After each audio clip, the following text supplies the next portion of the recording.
Hello everyone, this is Prakshi and you are watching बायोलर्नम। तो बच्चों, आज हम स्पर्मेटोजेनेसिस के प्रोसेस को पढ़ने वाले हैं। क्लास 12th का ये one of the most important topic है जिसके बारे में आज हम easy explanation I am going to provide. So spermatogenesis के टॉपिक के बारे में अगर मैं बात करूं तो ये जो पर्टिकुलर फ्लो चार्ट है, this is taken from your NCERTs. So if you want to refer, you can refer to your NCERTs for it.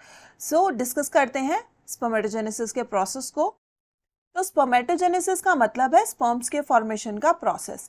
अब स्पर्म्स के फॉर्मेशन का प्रोसेस बॉडी में कहाँ पर हो रहा है? तो जिस तरीके से oogenesis का प्रोसेस ह्यूमन फीमेल्स के अंदर ह्यूमन गोनाड में होता है, जो कि क्या है, ओवरी, उसी तरीके से स्पर्मेटोजेनेसिस यानी स्पर्म्स के फॉर्मेशन का प्रोसेस हमारे ह्यूमन मेल के गोनाड में होगा, that is testis. Okay, so testis वो साइट है बॉडी के अंदर जहां पर स्पर्म्स की फॉर्मेशन होगी। नेक्स्ट, अगर मैं बात करूं कि स्पर्मेटोजेनेसिस का प्रोसेस कब स्टार्ट होता है, तो स्पर्मेटोजेनेसिस का प्रोसेस स्टार्ट होगा प्यूबर्टी अचीव करते ही। दैट इज ह्यूमन मेल्स के अंदर अप्रॉक्सीमेटली 12 to 13 ईयर्स की एज के अंदर स्पर्मेटोजेनेसिस का प्रोसेस स्टार्ट हो जाता है। अब अगर मैं रीजन पूछूं कि क्यों ये पर्टिकुलर प्रोसेस सिर्फ 12 से 13 साल की उम्र के बाद ही हो रहा है, उससे पहले क्यों नहीं हो रहा? क्योंकि बॉडी के अंदर कुछ स्पेसिफिक हॉर्मोन्स की जरूरत होती है इस पर्टिकुलर प्रोसेस को स्टार्ट करने के लिए, इस पर्टिकुलर प्रोसेस को कंप्लीट होने के लिए। तो जब तक बॉडी के अंदर वो हॉर्मोन्स अवेलेबल नहीं होंगे तब तक प्रोसेस स्टार्ट नहीं हो सकता। तो हमारे बॉडी के अंदर हाइपोथैलेमस और pituitary glands which are located in the brain, वो पर्टिकुलर हमारे ग्लैंड्स कुछ हॉर्मोन्स को रिलीज करेंगे बॉडी के अंदर on the onset of puberty. Puberty achieve करते ही वो हॉर्मोन्स रिलीज होना बॉडी में स्टार्ट हो जाएंगे और उन हॉर्मोन्स की हेल्प से जो स्पर्मेटोजेनेसिस का प्रोसेस है वो बॉडी के अंदर होगा। नाउ, स्पर्मेटोजेनेसिस के प्रोसेस को समझने से पहले दो चीजें याद रखना बहुत जरूरी है। तो पहली चीज कौन सी है कि स्पर्मेटोजेनेसिस यानी गैमीट फॉर्मेशन का प्रोसेस बॉडी के अंदर एक ऐसा प्रोसेस है जिसके अंदर मियोसिस इन्वॉल्व होगा। तो बच्चों, बॉडी के अंदर सिर्फ गैमीट फॉर्मेशन के टाइम पर ही मियोसिस का process, meiosis is a kind of cell division, तो सेल डिवीजन के अंदर मियोसिस देखा जाएगा यहाँ पर रादर देन माइटोसिस। पूरी बॉडी के बाकी सभी जगहों पर माइटोसिस का प्रोसेस देखा जाता है जब एक सेल से दो सेल बनने होते हैं, पर जब गैमीट फॉर्मेशन के बारे में हम बात करते हैं तो माइटोसिस ना होकर यहाँ पर मियोसिस का प्रोसेस इन्वॉल्व होगा। दूसरी बात जो याद रखने की है वो ये है कि अगर मैं बात करूं स्पर्मेटोजेनेसिस की और oogenesis की, तो स्पर्मेटोजेनेसिस के अंदर जो सेल पार्टिसिपेट करता है, जो कि जिसको हम क्या बोलते हैं, प्राइमोर्डियल जर्म सेल, वो सेल जो कि आगे जाकर क्या बनाएगा, स्पर्म बनाएगा। तो वो सेल जब पार्टिसिपेट करेगा स्पर्मेटोजेनेसिस के प्रोसेस में, तो वो सेल एक सेल आगे जाकर 4 सेल बनाएगा। जबकि oogenesis की अगर मैं बात करूं तो oogenesis के अंदर एक सेल आगे जाकर सिर्फ एक ही एग बनाएगा। तो स्पर्मेटोजेनेसिस में यहाँ पर आप देख सकते हैं कि जो ये एक सेल पार्टिसिपेट कर रहा है, ये आगे जाकर कितने स्पर्म्स बना रहा है, 1, 2, 3 and 4. So this can also be we can say reminded as a distinction between oogenesis and spermatogenesis. अब बात करते हैं इस फ्लो चार्ट के बारे में। तो फ्लो चार्ट क्या कह रहा है कि हमारा जो स्पर्मेटोजेनेसिस का प्रोसेस है कब स्टार्ट हो रहा है, प्यूबर्टी पे स्टार्ट हो रहा है। तो जैसे कि अभी मैंने बात की कि स्पर्मेटोजेनेसिस का प्रोसेस कहाँ पर होता है, ह्यूमन की मेल की टेस्टिस के अंदर होता है। तो टेस्टिस के अंदर कुछ cylindrical tubules are present. Cylindrical tubules present होंगे जो कि पार्टिसिपेट करेंगे इस प्रोसेस के अंदर। इस तरीके से दोस टिब्यूल्स आर प्रेजेंट। ओके, और उन सिलेंड्रिकल ट्यूब्यूल्स के अंदर जो सेल्स प्रेजेंट होंगे वो सेल्स आगे जाकर क्या करेंगे, they are future sperm cells. वो सेल्स आगे जाके क्या बनाएंगे, स्पर्म्स बनाएंगे। तो ये सेल्स पार्टिसिपेट करेंगे स्पर्मेटोजेनेसिस के प्रोसेस के अंदर। और कहाँ पे प्रेजेंट है ये सेल्स, सेमिनिफेरस ट्यूब्यूल्स में प्रेजेंट है, सेमिनिफेरस ट्यूब्यूल्स। सेमिनिफेरस ट्यूब्यूल्स के ये सेल्स स्पर्मेटोजेनेसिस के प्रोसेस में पार्टिसिपेट कर रहे हैं और इनको हम क्या बोल रहे हैं, स्पर्मेटोगोनिया। तो स्पर्मेटोगोनिया प्यूबर्टी के टाइम पर क्या कर रहे हैं, सबसे पहले वो अपना नंबर इंक्रीज करेंगे, क्योंकि अब आगे जाके क्या बनना है, स्पर्म्स बनना है, तो नंबर इंक्रीज करना है उन्होंने। तो नंबर इंक्रीज करने के लिए वो माइटोसिस के प्रोसेस की तरफ जाएंगे। याद रखना है बच्चों कि ये जो पर्टिकुलर प्रोसेस हो रहा है यहाँ पे माइटोसिस का, वो सिर्फ नंबर इंक्रीज करने के लिए हो रहा है, उससे स्पर्म नहीं बन रहा है।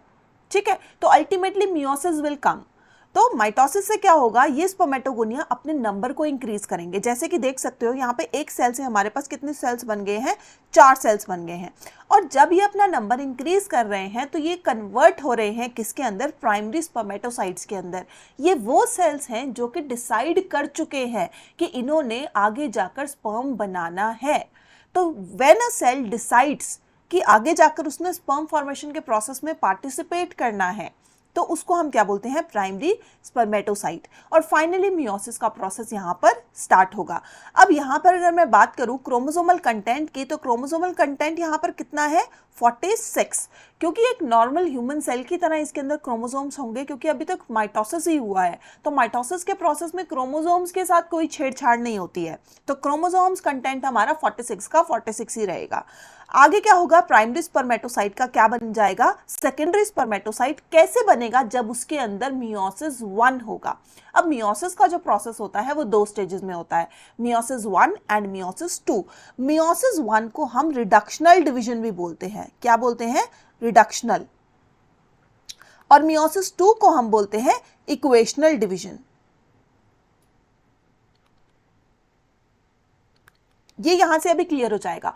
रिडक्शनल डिवीजन हम इसलिए बोल रहे हैं क्योंकि देखो बच्चों, जब इस येलो सेल ने पार्टिसिपेट किया मियोसिस 1 में और ये बन गया ऑरेंज सेल, तो इसके क्रोमोसोम्स कितने हो गए, 23। तो 46 से रिड्यूस होकर 23 हो गए हैं। तो मियोसिस 1 जैसे ही होगा, chromosomal content will reduce to half. अब क्वेश्चन यहाँ पे पूछ सकते हैं कि प्राइमरी स्पर्मेटोसाइट और सेकेंडरी स्पर्मेटोसाइट में क्रोमोसोमल कंटेंट कितना होता है। तो प्राइमरी स्पर्मेटोसाइट के अंदर chromosomal content is 46, where secondary spermatocyte के अंदर chromosomal content is only 23. Now, अब ये secondary spermatocyte it will undergo meiosis 2। Meiosis 2 होगा, जिसको हम इक्वेशनल डिवीजन बोलते हैं। इक्वेशनल का क्या मतलब है कि अगर 23 क्रोमोसोम वाले सेल ने पार्टिसिपेट किया है, तो जो डॉटर सेल्स बनेंगे उनके अंदर भी क्रोमोसोम्स कितने होंगे, 23 होंगे, बराबर होंगे, तो इक्वल होंगे। तो यहाँ पर ऑरेंज सेल ने जो यहाँ पर ब्लू सेल्स बनाए हैं, ये इनका क्रोमोसोमल कंटेंट कितना है, 23 ही है। और मियोसिस 2 के बाद इन सेल्स को हम क्या बोलते हैं, स्पर्मेटिड्स बोलते हैं। Now they spermatids they are equivalent to sperms. अब आगे जाके इन्होंने स्पर्म्स ही बनना है। अब स्पर्म्स बनने के लिए इनको कुछ बस चेंजेस करने हैं अपने अंदर। अभी हम देख सकते हैं कि ये सेल क्या है, एक इमोटाइल सेल है, नॉन मोटाइल सेल है, ये इधर उधर मूव नहीं कर सकता है। तो जब एक नॉन मोटाइल सेल क्या करता है, ट्रांसफॉर्म होगा, ये अपने अंदर चेंजेस लेके आएगा, डिफरेंशिएट होगा, कन्वर्ट होगा एक मोटाइल सेल के अंदर। मोटाइल सेल जिसको हम क्या बोलते हैं, स्पर्म बोलते हैं या फिर स्पर्मेटोजोआ बोलते हैं। तो ये स्पर्मेटोजोआ बनने का जो प्रोसेस है, इसको हम बोलते हैं डिफरेंशिएशन का प्रोसेस, जो कि ट्रांसफॉर्मेशन का प्रोसेस है, जहां पर एक नॉन मोटाइल सेल कन्वर्ट हो रहा है एक मोटाइल सेल के अंदर, जिसको हम स्पर्म बोलते हैं। और इस प्रोसेस को हम बोलते हैं spermiogenesis.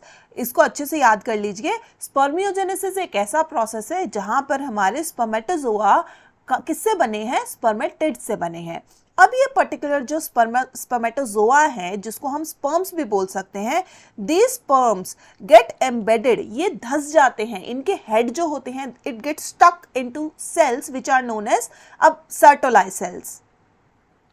सर्टोलाई cells are present in seminiferous tubule. इसी ट्यूब्यूल के अंदर एक अलग किस्म के सेल्स प्रेजेंट है, जिसको हम सर्टोलाई सेल्स बोलेंगे। और इन सर्टोलाई सेल्स के अंदर ये स्पर्म्स जो हैं, उनके हेड जो हैं वो जाके चिपक जाएंगे। अब ये क्यों एम्बेड हो रहे हैं, क्योंकि अभी ये इमेच्योर है। सर्टोलाई सेल्स इसको न्यूट्रिशन प्रोवाइड करेगा, इसकी टेक केयर करेगा, और उससे क्या हो जाएगा, ये एक मैच्योर स्पर्म सेल बन जाएगा। आफ्टर अटेनिंग मैच्योरेशन, जब ये मैच्योर हो जाएगा तो ये अपने हेड को वहां से निकालेगा और सेमिनिफेरस ट्यूब्यूल से बाहर की तरफ चलेगा। और इस प्रोसेस को हम बोलते हैं स्पर्मिएशन। जब एक मैच्योर स्पर्म अपना स्पर्म हेड सर्टोलाई सेल के अंदर से निकालेगा और सेमिनिफेरस ट्यूब्यूल से बाहर जा रहा है, and this ends up with the process of spermatogenesis.